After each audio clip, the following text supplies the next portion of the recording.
The challenging, beginning Charlotte Levitt knew that stepping into the courtroom that day meant more than just arguing another case. It was about proving herself in an environment that often dismissed young attorneys, especially women of color. As she walked through the towering wooden doors, the air was thick with the scent of polished oak and aged legal books, an atmosphere of both history and authority. The courtroom was filled with a mix of legal interns, seasoned attorneys, and reporters eager to see how the case would unfold. It was a seemingly ordinary contract dispute, yet it had drawn an unusual level of attention, not because of its complexity, but because of the players involved. Seated at the defense table, Charlotte maintained a calm and composed demeanor, flipping through her well-organized notes with steady hands. This was not her first case, but it was her first time arguing before Judge Henry Caldwell, a man known for his impatience, sharp tongue, and thinly veiled condescension toward young lawyers, particularly those he perceived as inexperienced. He had a reputation for cutting attorneys down mid-argument, challenging their competence in ways that often left them flustered. Charlotte was fully aware that today she was the underdog. On the other side of the room stood William Calloway, an established and highly respected litigator with decades of experience. He thrived on theatrics, using his deep, authoritative voice to captivate the courtroom. Calloway had built a career on winning cases not just through legal merit, but by manipulating the court's perception, exploiting his opponent's weaknesses, and charming judges into siding with his narrative. He was the type of lawyer who smirked before objecting, who played to the audience even in a bench trial, and who rarely walked away from a case without the upper hand. To him, Charlotte was just another inexperienced attorney, an easy opponent to swat aside. As the bailiff called the courtroom to order, Judge Henry Caldwell entered, his black robe billowing slightly as he took his seat behind the bench. He adjusted his glasses and glanced at the docket, his gaze flickering briefly toward Charlotte before settling on Calloway. Then, after a moment, he looked back at her again, as if registering surprise that she was the defense attorney. "Counselor Levitt," he said, the corner of his mouth twitching slightly. "I see you're representing the defense today." Charlotte nodded politely. "Yes, Your Honor." The judge exhaled slowly, a gesture heavy with impatience. "Well, let's hope this doesn't turn into a law school seminar," he muttered, loud enough for the courtroom to hear. A low chuckle rippled through the gallery. Even Calloway grinned, his amusement barely concealed. To them, Charlotte was an easy target, someone they could patronize without consequence. But she didn't react. She didn't flinch. Instead, she straightened her posture, gripping the edges of her legal pad with a quiet confidence. She had anticipated this. Calloway was the first to present his opening statement. He launched into a smooth, well-rehearsed argument about fairness, corporate responsibility, and the supposed betrayal of his client, a former employee who claimed wrongful termination. His voice was calm yet commanding, each phrase meticulously chosen to sway the judge. He painted his client as the victim of a greedy employer, turning what should have been a simple contract dispute into a moral dilemma. By the time he finished, Calloway cast a brief glance in Charlotte's direction, his smirk almost pitying, as if he were watching a student about to give a nervous class presentation. Judge Caldwell turned to Charlotte, his expression unreadable. "Counselor, your response?" he prompted, already sounding skeptical. Charlotte rose from her seat, adjusting the sleeves of her blazer. Unlike Calloway, she didn't pause dramatically, didn't fumble with her papers. She simply spoke. "Your Honor, opposing counsel has presented a compelling narrative," she began, her tone measured. "Unfortunately, it is neither supported by the facts nor the law." The reaction was immediate. Calloway's smirk tightened ever so slightly, while Judge Caldwell tilted his head as if reconsidering her presence in the room. There was an unspoken expectation that she would stumble, hesitate, or lean on broad rhetoric rather than substance. But Charlotte had come prepared not to impress them, but to dismantle their assumptions with nothing more than legal precision. A brief silence settled over the courtroom, a moment of stillness before the inevitable pushback. Judge Caldwell exhaled through his nose, tapping his gavel lightly against the bench. "Miss Levitt," he said, folding his hands together, "that was quite the opening remark. I assume you have something more than just confidence to back it up." A few law interns in the gallery exchanged amused glances. Calloway shook his head, as if this was all a waste of time. Charlotte met the judge's gaze evenly. "Your Honor," she said without missing a beat, "I would never presume confidence alone could win a case. I prefer facts." The judge let out a short, condescending chuckle. "Well, that's good to hear. I'd hate for this to turn into a motivational speech." More laughter, this time louder. But Charlotte ignored it. Without breaking eye contact, she reached for a document from her case file, her hands as steady as ever. "If I may, Your Honor, let's discuss Colton v. Redbridge, a case that directly contradicts opposing counsel's claim that the termination in question was unlawful."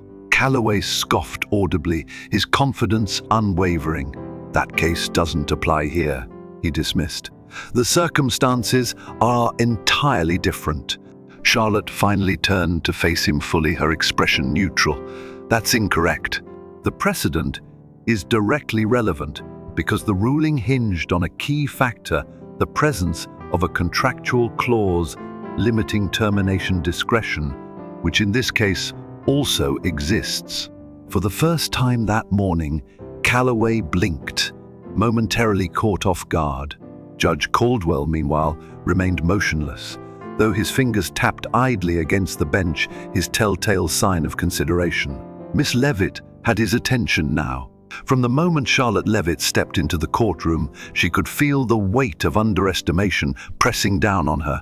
It wasn't new to her. She had faced dismissive glances, condescending remarks, and thinly veiled skepticism throughout her career. But today was different. Today she wasn't just another attorney standing before the bench. She was a black woman in a courtroom where power and authority had long been dominated by men who viewed her as an outsider, someone who didn't belong in their world of prestige and tradition. Judge Henry Caldwell leaned back in his chair, regarding her with the kind of amused patience one might offer a first-year law student. He had made up his mind about her before she even spoke. This was nothing more than an exercise in formality, a brief distraction before he would ultimately side with the seasoned and well-connected William Calloway. The judge's reputation for being particularly dismissive toward young attorneys, especially women, had preceded him. Charlotte knew this, but she also knew that the only way to combat perception was with undeniable skill. Calloway, standing across the courtroom with his arms crossed, was practically glowing with confidence. He had played this game for decades, manipulating courtroom dynamics in his favor. Charlotte, to him, was just another young lawyer who didn't know how the system worked. She might know the law, sure, but courtrooms weren't won by knowledge alone. They were won by influence, by reputation, by carefully crafted narratives that played into the biases of those in power. And right now, Calloway had all of that on his side. Charlotte knew the moment she introduced her argument that the reaction wouldn't be one of respect, but ridicule. She had barely finished her opening line when Judge Caldwell exhaled dramatically, shaking his head slightly. "Miss Levitt," he interrupted, his voice edged with impatience, "I do appreciate your enthusiasm, but let's not turn this into a lecture. This is a courtroom, not a law school seminar." A ripple of laughter swept through the gallery. Some of the legal interns in attendance exchanged knowing looks, and even Calloway allowed himself a smirk. It was a public dismissal, a clear signal that the judge had already decided she wasn't worth taking seriously. But Charlotte didn't react. She didn't flinch or look down in embarrassment. Instead, she stood a little taller, adjusted the sleeve of her blazer, and kept her gaze steady. This wasn't the first time someone had underestimated her, and it wouldn't be the last. The difference was, she was prepared. Calloway, sensing an opportunity, leaned forward with an exaggerated sigh. "Your Honor, I believe we can all agree that my opposing counsel is ambitious," he said, smoothly, his voice rich with patronization. "But the law is not about enthusiasm, it's about precedent. And precedent, in this case, is on my client's side."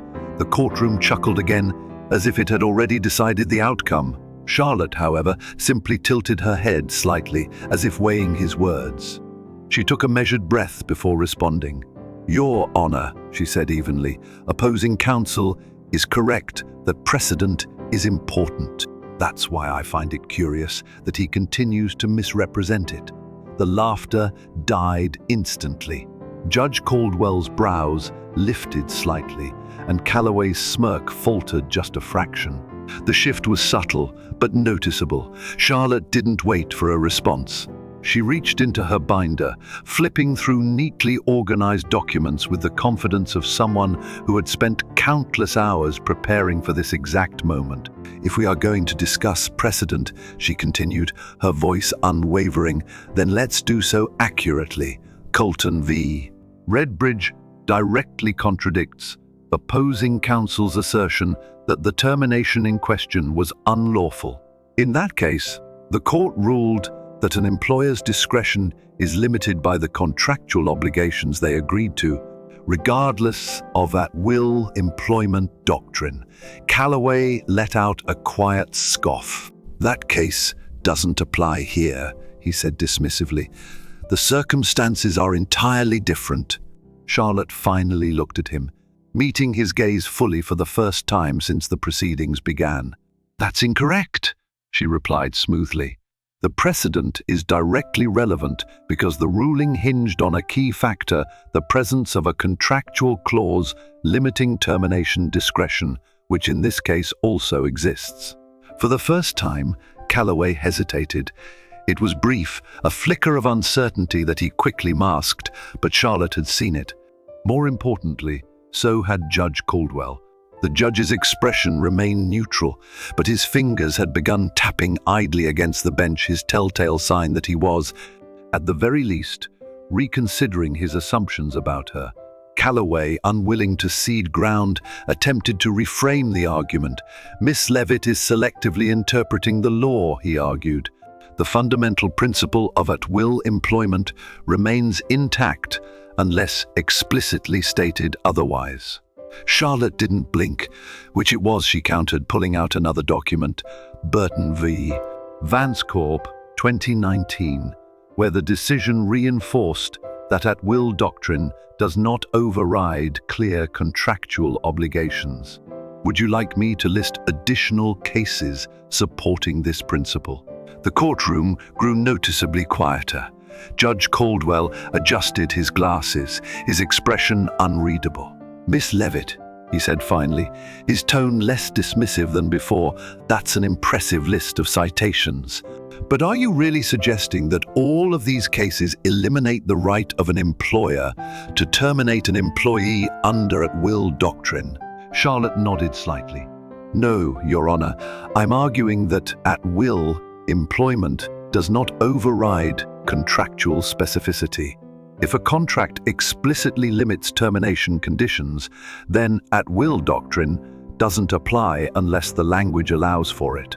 And in this case, the contract states termination must be based on substantiated cause with supporting documentation." She turned toward Calloway now, meeting his gaze fully. "Do you have that documentation?" The silence that followed was deafening. Calloway's mouth opened slightly, then closed. He shifted his papers, flipping through them as though the answer might magically appear. But Charlotte already knew the truth: he didn't have it. The documentation didn't exist, and everyone in that room, including Judge Caldwell, knew it. The dynamic of the courtroom had shifted. What had begun as a display of condescension toward Charlotte had turned into something else entirely. The quiet chuckles at her expense had stopped. The judge, who had been all too eager to dismiss her earlier, was now leaning forward in consideration, and William Calloway, once so sure of his inevitable victory, was now visibly on the defensive. Charlotte Levitt had done something neither of them had expected. She had commanded the courtroom, not with theatrics or bravado, but with pure, unshakable legal expertise. And for the first time, they realized they had underestimated the wrong person. Charlotte proves her competence. The silence in the courtroom was thick, pressing against every individual in attendance. The energy had shifted. What had started as a performance of condescension and mockery had transformed into something far more serious. Charlotte Levitt, Onk William Calloway, Judge Henry Caldwell. Charlotte didn't celebrate her advantage, nor did she let her expression betray any satisfaction. Instead, she methodically flipped through her case files, each movement deliberate, each piece of evidence another brick in the unshakable wall she was constructing. She knew she had won the moment Calloway hesitated. He was a man who thrived on confidence, on performance, and the moment that confidence cracked even slightly, he had already lost. She turned another page in her notes, then looked up. "Your Honor," she said, her voice even and precise, "I'd like to direct your attention to Preston v. Briarwood Technologies, 2014. In that case, the court ruled that despite an at-will clause, explicit contractual provisions on termination procedures took precedence. That case was presided over by Judge Holden, who, as you may recall, cited your own opinion in a similar ruling the following year." Judge Caldwell's fingers, which had been idly tapping against the bench, stilled. His expression remained neutral, but Charlotte didn't miss the flicker of recognition in his eyes. The moment she had been waiting for had arrived. "You're referring to Wells v. Dartmouth Holdings, 2017, Judge Caldwell said, his tone more measured now. Charlotte nodded, unfazed. "Yes, Your Honor. In that case, the employer argued at will discretion, but the court ruled that contractual obligations superseded the at-will doctrine. That decision was later cited in Burton v. Vance Corp.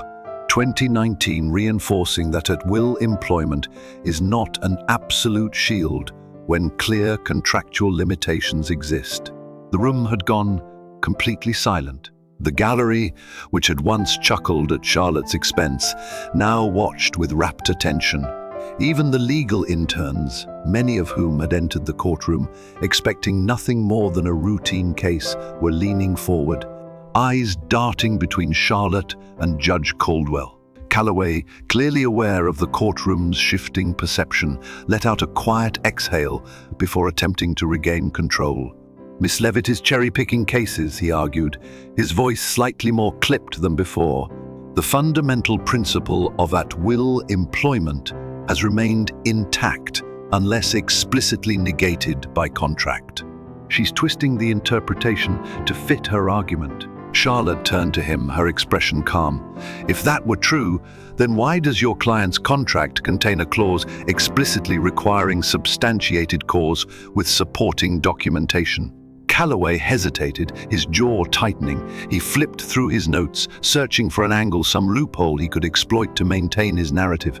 But Charlotte had already done her homework. She knew he wouldn't find anything, because the documentation didn't exist. Judge Caldwell leaned back in his chair, adjusting his glasses. "Miss Levitt, are you suggesting that the employer effectively wrote themselves into a contractual obligation they now wish to ignore?" Charlotte nodded. "Precisely, Your Honor. They drafted the agreement, they included the terms, and now that those terms have become inconvenient, they're trying to dismiss them. But the law does not allow selective adherence to contract clauses. Either the agreement is upheld in full or it is void." A few murmurs ran through the gallery. Even some of the more seasoned attorneys present exchanged glances, acknowledging the weight of Charlotte's argument. Calloway, growing visibly frustrated, straightened his tie and turned back to the judge. "Your Honor, at-will employment exists precisely to prevent cases like this from clogging the courts. Employers should not be punished for exercising their discretion. Charlotte didn't even wait for the judge to respond. Instead, she turned slightly toward the gallery, addressing the room as much as the bench. "That's an oversimplification," she countered. "At-will employment is a default rule, not an absolute one. The moment an employer adds specific limitations to a contract, they have voluntarily restricted their own discretion. They cannot invoke at-will protections when it suits them while ignoring their own contractual language when it doesn't." Judge Caldwell steepled his fingers, his expression unreadable. The amusement he had once worn was gone. Now, there was something else, something Charlotte had been waiting for: respect. After a long pause, he exhaled. "Miss Levitt," he said, his voice lacking its earlier sarcasm, "I must admit, I wasn't expecting such a thorough interpretation of case law today." Charlotte inclined her head slightly. "I only deal in thorough, Your Honor." A few quiet chuckles rippled through the gallery this time, at Calloway's expense. Judge Caldwell ignored the reaction and turned back to Calloway. "Mr. Calloway, your client included a termination clause requiring documented cause. The defense has presented multiple precedents supporting their claim.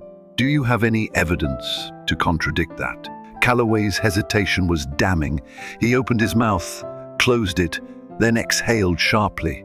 "Your Honor, I believe we're getting lost in legal technicalities," he attempted, his voice less assured than before. "At its core, this case is about employer discretion. If we start penalizing businesses for routine employment decisions, we set a dangerous precedent." Judge Caldwell raised an eyebrow. "Penalizing businesses? That's quite a stretch, counsel." Charlotte watched as Calloway's frustration became more visible. He had entered the courtroom confident that he would walk away with an easy win. But now he was unraveling. The judge sighed, rubbing his temple before addressing Charlotte once more. "Miss Levitt, what remedy are you seeking on behalf of your client?" Charlotte met his gaze without hesitation. "Given that the termination did not meet the contractual requirements, my client is entitled to either reinstatement or financial compensation for breach of contract." Calloway's jaw tightened. He knew the case had slipped from his control, and for the first time since stepping into the courtroom, Charlotte knew it too. Judge Caldwell tapped his gavel lightly against the bench. "Given the evidence presented, this court finds in favor of the defense. The plaintiff's claim for wrongful termination is dismissed, and the employer is liable for breach of contract." The gavel struck.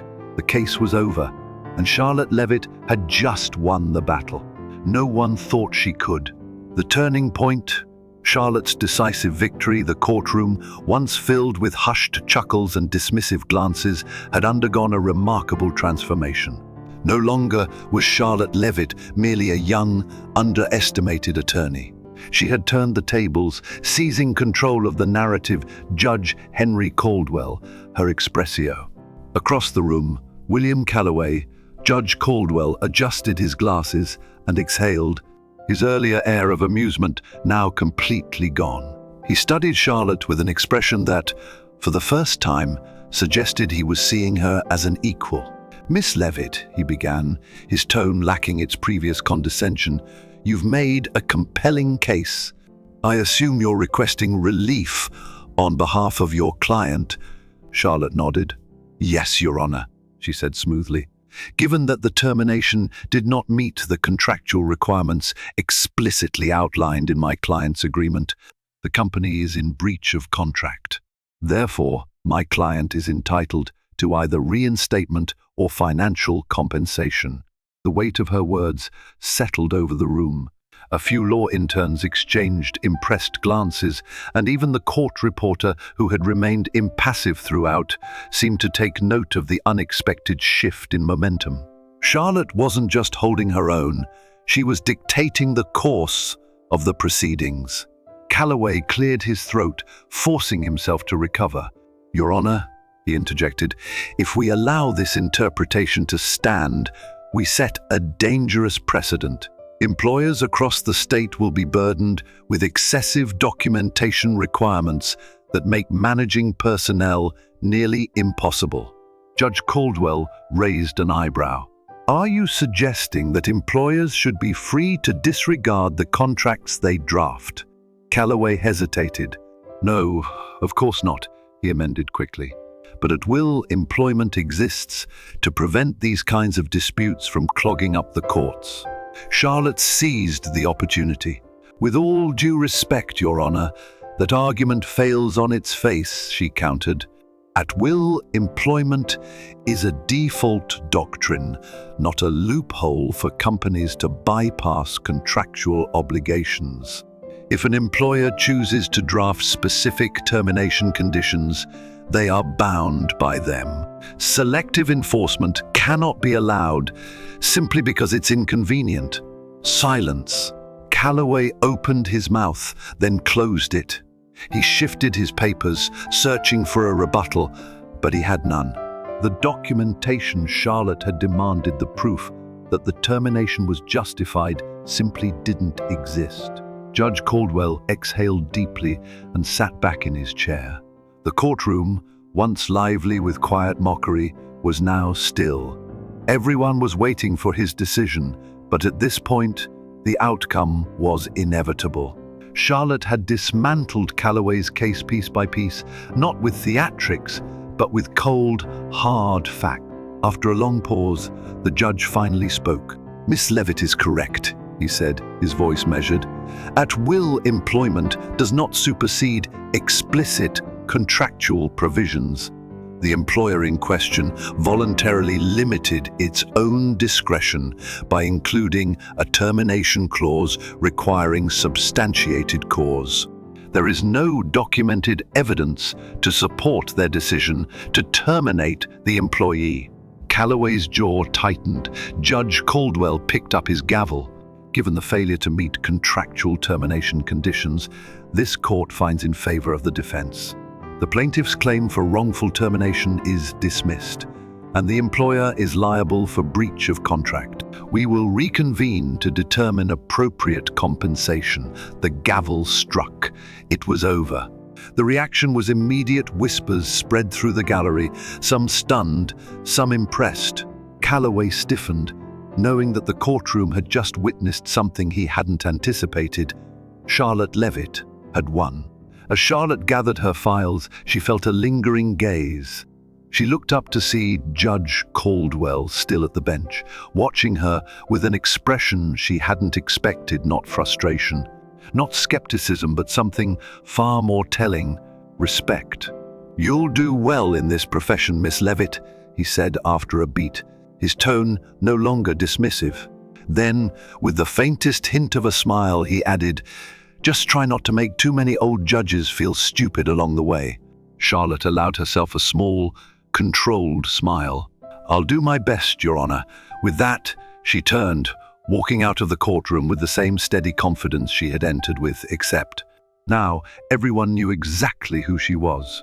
Recognition and respect earned as Charlotte Levitt stepped out of the courtroom. The weight of the moment finally began to settle in. She had walked into that courtroom facing dismissive smirks, condescending remarks, and the overwhelming expectation that she would fail. But now, as she made her way down the marble hallway, the atmosphere around her had changed entirely. The murmurs that followed her weren't of amusement anymore, they were of quiet respect. A few law clerks whispered to each other, sneaking glances at her as she passed. One of the junior associates from a prestigious corporate law firm nodded at her in acknowledgement, a silent but clear recognition of what had just transpired. Even the court reporter, who had remained expressionless through years of routine cases, now watched her with a hint of newfound regard. Charlotte didn't allow herself to bask in the moment, at least not outwardly. She maintained her steady, composed demeanor, her heels clicking sharply against the polished floors as she walked with purpose. This wasn't just about winning a case, it was about proving something deeper. It was about ensuring that the next time she walked into a courtroom, she wouldn't be dismissed before she even spoke. The cool afternoon air greeted her as she stepped onto the courthouse steps. Taking a measured breath, she pulled out her phone, her fingers moving effortlessly as she sent a message to her client. Case dismissed. Employer is liable. Will call with details. A few seconds later, the familiar typing bubble appeared. Then the response, "You're incredible. Thank you." Charlotte allowed herself the smallest smile before slipping her phone back into her pocket. This wasn't about accolades. It was about justice, about making sure that her client, someone who had been wronged, overlooked, and taken advantage of, finally had their voice heard. Just as she turned to leave, a voice called out behind her. "Miss Levitt." She paused, then turned slowly. William Calloway stood a few feet away, his expression unreadable. The same man who had smirked at her in the courtroom, who had patronized her arguments and dismissed her presence, now stood before her, with none of that arrogance remaining. For a long moment, neither of them spoke. Calloway, ever the seasoned attorney, was skilled at masking his emotions. But Charlotte saw it, the tightness in his jaw, the way his fingers gripped the file in his hand just a little too hard. Embarrassment, frustration, and, beneath it all, reluctant respect. "You put on quite the show in there," Calloway finally said. His voice was measured, his tone neutral, but Charlotte caught the weight behind his words. She didn't gloat. She didn't smirk. Instead, she simply met his gaze and replied evenly, "I wasn't performing. I was presenting the law." Something flickered across Calloway's face, annoyance, acceptance, maybe a bit of both. He shifted the folder under his arm. "Well," he said, clearing his throat, "don't expect all judges to take kindly to being called out like that." Charlotte tilted her head slightly. "I don't expect anything," she replied. "I prepare for everything." A short exhale escaped Calloway, something that might have been the beginning of a laugh before he stopped himself. He gave her a curt nod, then turned and walked away, disappearing down the courthouse steps. Charlotte watched him go for only a moment before turning back toward the street. The day wasn't over, and neither was her work. But as she walked away from the courthouse, she knew one thing with certainty. The next time she stepped into a courtroom, no one would dare underestimate Charlotte Levitt again. A new legacy begins. As Charlotte Levitt walked away from the courthouse, the weight of what she had just accomplished settled in, but she did not allow herself the luxury of dwelling on it. She had won a case that no one expected her to win. More importantly, she had reshaped the way people in that courtroom viewed her. Today had not just been about one legal battle, it had been about setting a precedent for how she would be treated in every courtroom from this day forward. She had faced a judge who had mocked her, a seasoned attorney who had underestimated her, a gallery full of legal professionals who had expected her to fail. But now they knew her name. Now they understood what she was capable of. The silent glances of respect she had received as she exited the courtroom spoke volumes. Some of the same people who had smirked when Judge Henry Caldwell belittled her were now watching her with admiration, acknowledging that they had completely misjudged her. Charlotte stepped onto the busy sidewalk, exhaling a slow, steady breath. The city hummed around her, cars honking in the distance, pedestrians weaving through the crowded streets, the smell of fresh coffee wafting from a nearby cafe. It was the same world she had stepped into that morning, yet everything felt subtly different. Because now, she wasn't just another young attorney fighting for recognition. She was proven. Her phone buzzed in her pocket. She pulled it out and glanced at the screen. Another message from her client. "Thank you again. I wouldn't have had a chance without you." Charlotte's fingers hovered over the screen for a moment before she typed back. "You had a case. I just made sure they listened." She pocketed her phone and kept walking. There would be more cases, more battles to fight, more judges who doubted her, more opposing attorneys who assumed they had already won before the trial even started. That was the reality of the legal world. But today had shifted the landscape. Her name would no longer be an afterthought. Her presence would no longer be dismissed. She had forced a courtroom, one that had been ready to mock her, to respect her instead. A few steps ahead, a group of law interns stood outside the courthouse, deep in discussion. As she approached, their conversation quieted. One of them, a young woman in a navy blue blazer, caught Charlotte's eye and gave her a small but knowing nod, a silent recognition, a moment of acknowledgement. Charlotte returned the nod, then walked past, her stride steady, her confidence unshaken. Because after today, there was one undeniable truth. No one would ever doubt Charlotte Levitt again. Wisdom, power, and the strength to stand tall. Life has a way of teaching us the lessons that youth often overlooks. When we are young, we assume that strength comes from physical power, wealth, or loud voices. But as we grow older, we come to understand something far greater. True strength is found in wisdom. Power is not about how much you have, but about how well you use what you know.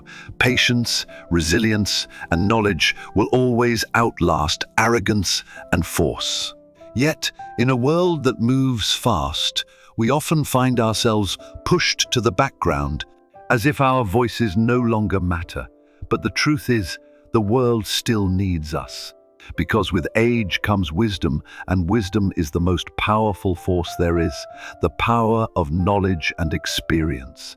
One of the greatest gifts of age is perspective. We have seen the world change. We have watched leaders rise and fall. We have witnessed trends come and go, and we have learned which things truly last. We have seen history repeat itself, often in ways that younger generations fail to recognize. And with this knowledge, we hold something far more valuable than any material wealth. Because when you understand how the system works, you can navigate it better than those who try to control it. Knowledge allows you to see through manipulation and deception. Experience teaches you when to act and when to wait. Wisdom gives you the ability to recognize patterns and predict outcomes.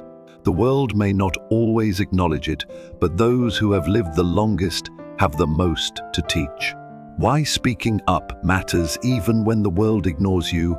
As we grow older, society often sends us a message: step aside. Your time has passed. Let the younger generations take over. They assume we don't understand technology, that our knowledge is outdated, that we no longer have anything valuable to contribute. But here's what they fail to realize: wisdom is timeless. Experience never loses its value. Your voice still carries weight. How many times have we seen mistakes repeated because people refused to listen to those who had been there before? How often have we witnessed young leaders ignore the lessons of history, only to suffer the same consequences as those who came before them? Your wisdom is a gift, one that the world desperately needs, even if it doesn't always acknowledge it. And that is why staying silent is never the answer. When you see injustice, speak up. When you witness ignorance, educate. When someone assumes you don't understand, prove them wrong. Because every time we refuse to be ignored, we remind the world that we are still here and that we still matter. The legacy you leave behind. At this stage in life, many of us start thinking about the legacy we will leave behind. But legacy is not just about wealth, possessions, or accomplishments. Legacy is about how we lived. It's about the values we passed on. It's about the wisdom we shared. It's about the lessons we taught both through words and through actions. If we allow ourselves to be pushed aside, if we let others ignore us, if we stop fighting for what we believe in, then what message are we leaving for the generations that follow? The world may try to convince us that our time is over, but our wisdom, our experience, our stories, they will outlive us.